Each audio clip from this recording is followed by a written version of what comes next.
With this video right now, this is my 600th video that I've made. Yeah, I've made 600 videos. I can't even believe that. That's a lot of videos. But even with the amount of videos that I've made, I am no expert for sure. They say that you have to do something for 10,000 hours to be considered an expert.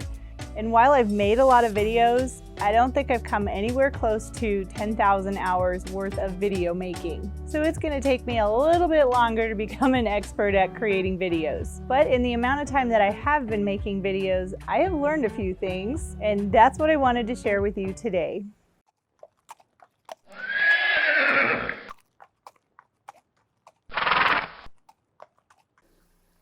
Hello my equestrian friends, it's me Lisa, the Budget Equestrian. Welcome back to today's video. Is Frisbee behind me? Can you see him? He's in his pasture.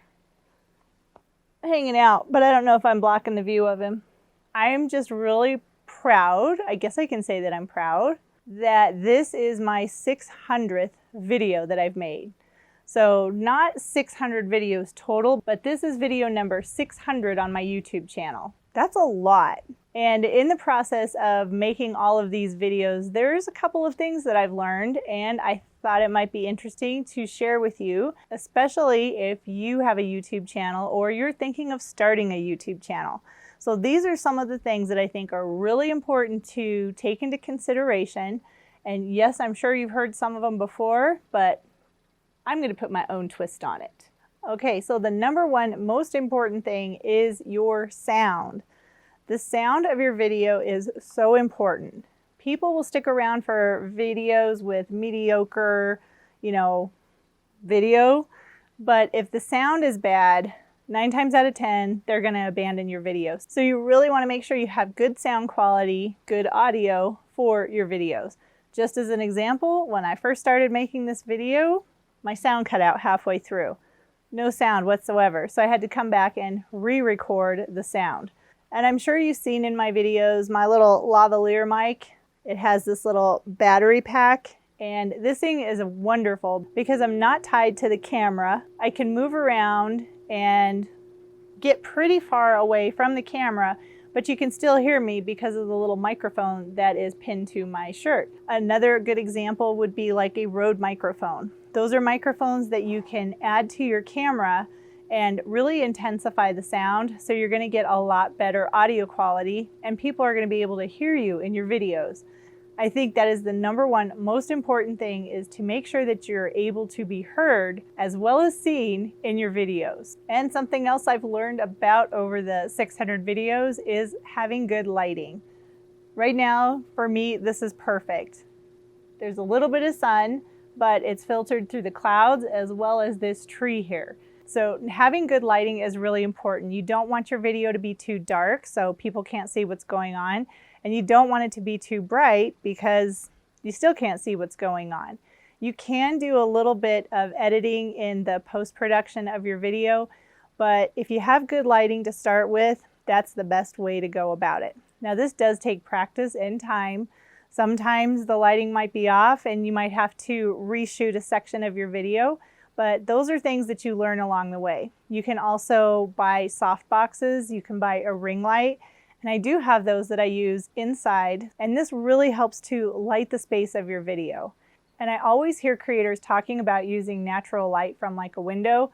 I've really tried to work with natural light like inside my house, but it just does not work for me. I can never get the right angle.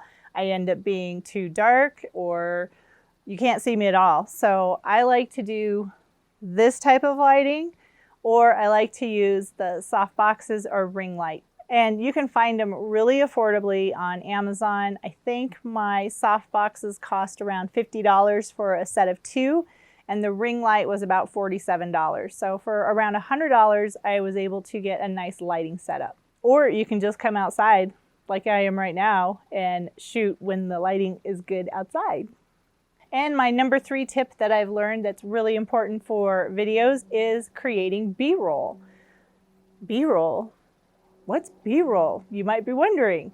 Well, B-roll is the video that comes across when the person is talking and bam, there's a new video. This is kind of like an overlay, so someone can still be talking in the background of the video, but you're watching a completely different video clip.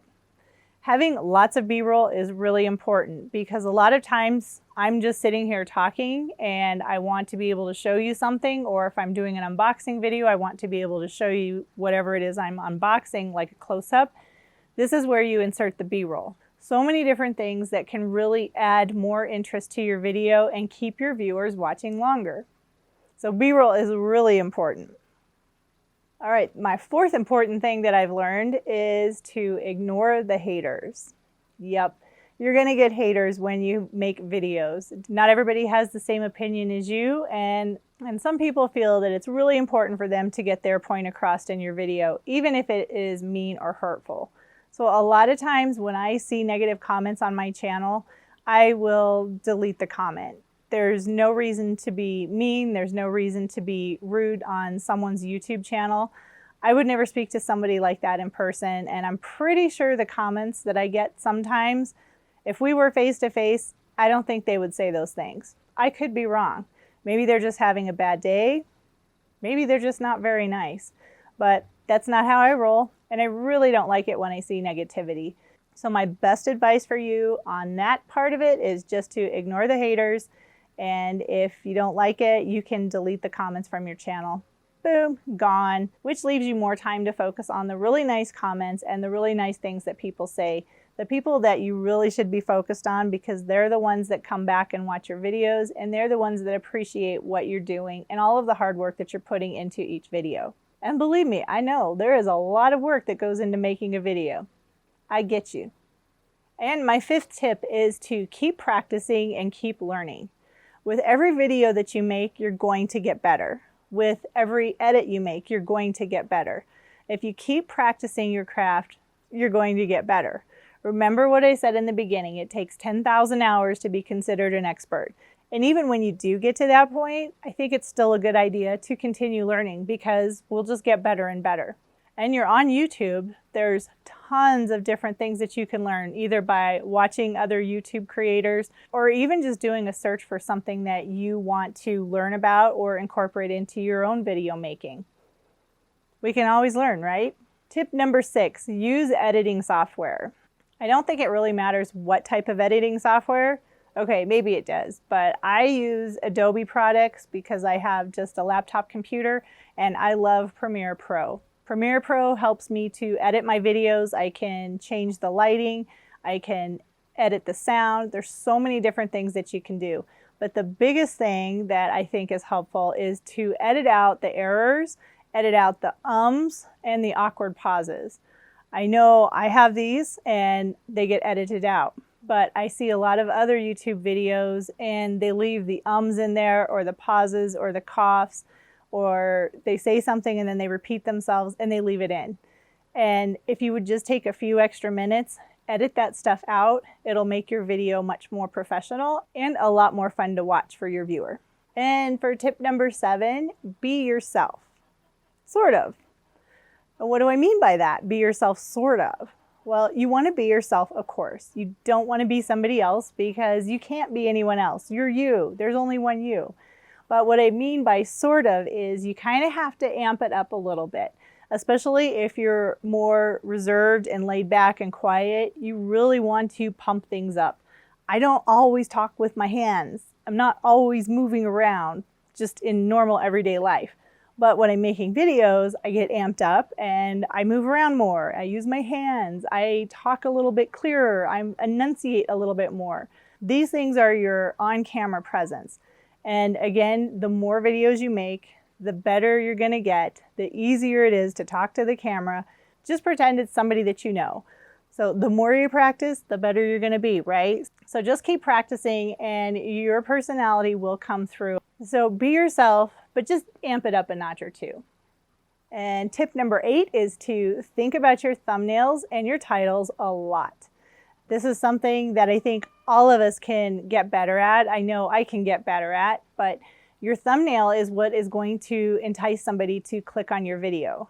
And your title just kind of goes along with that. So if you have a really great thumbnail and a really great title, you're probably going to get somebody to click on your video. And when you're making your thumbnails, you really want to do the custom thumbnail option.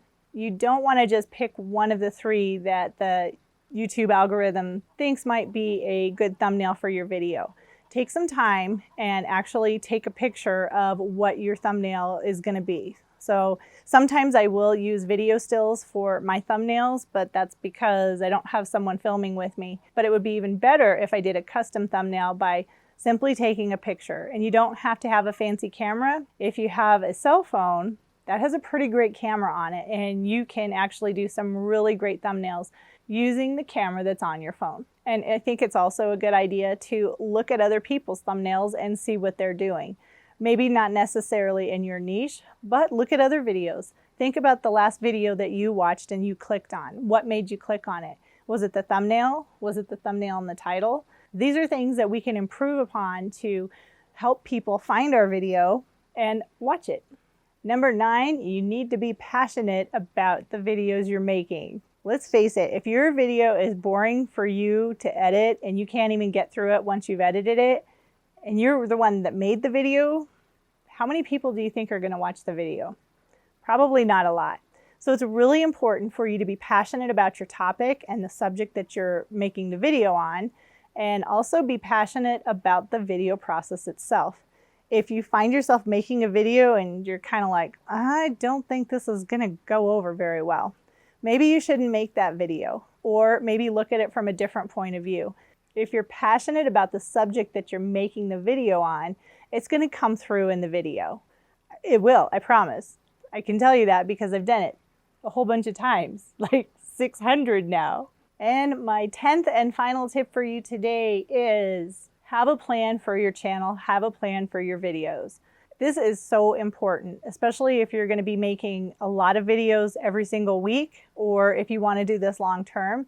I think it's really helpful to have a notebook or use an assistant like on your phone to write down ideas when you have them for making videos. I think I have probably like 5 or 6 notebooks where I just have different video ideas written down.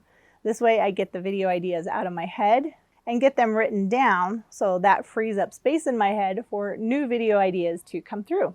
But by having the ideas written down, then I can go back and come up with a plan of which video is going to come out next.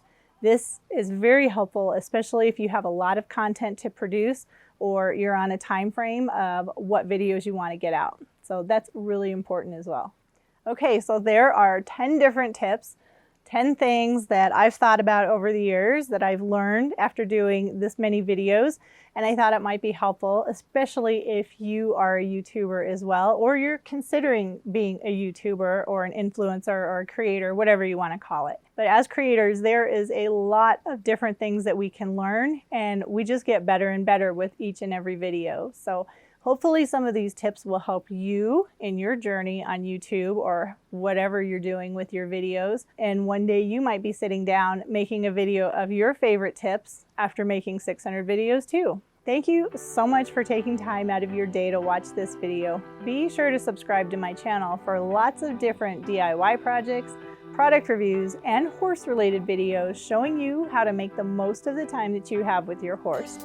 Again, thanks so much for watching, and I'll see you in the next video.